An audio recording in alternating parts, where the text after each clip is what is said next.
Tänasel päeval neid inimesi muidugi väga palju enam ei ole, kes oma aiamaal kartulit kasvatavad. Selle eest, et kartul meie toidulauale jõuaks, hoolitseb tulundusühistu, mis täna tähistas veerand 100 aasta täitumist. Eks kartuliturg on üldse nagu Ameerika mäed, aga kui rääkida nüüd ühistu ülesehitamisest, et kuidas me siiamaani jõudsime, et need Ameerika mäed on veel markantsemad.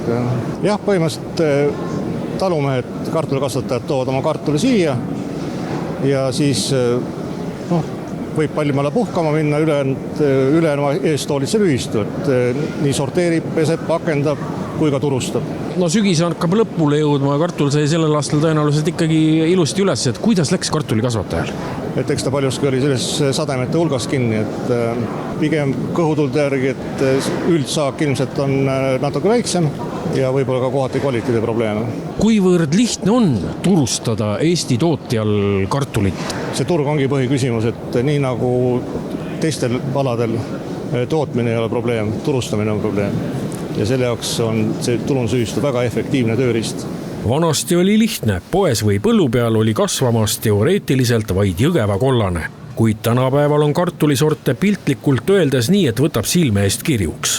Kuhu siis Eesti kartul areneb veel edasi? Mina loodan ja ootan, et Eestis hakkaks ka tegelikult tööle mingisugunegi tööstus, et Eesti kartulikasvatajad saaksid ära kasutada potentsiaali, mis meil on kasvatustingimuste ja nende teadmiste näol olemas.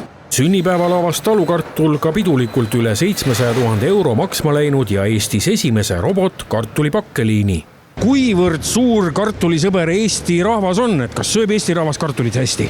Sööb ikka hästi, aga muidugi mitte nii palju kui siin aastakümneid tagasi ja põhjus on ju väga selge, et meil on kartulile konkurendiks tulnud väga palju teisi tooraineid ja toiduaineid, et eks sa siin konkureerib pitsade ja pastade ja makaroonidega, aga vaatamata sellele kartulisööja rahvas eestlased on ja kartulis on ju ka väga palju tegelikult kasulikke vitamiine, mineraalaineid, makrotoitaineid, et see on kõik see, mida võiks mõelda ja minu meelest on väga äge, et meil on Eestis need inimesed olemas, kes oskavad väga hästi kasvatada.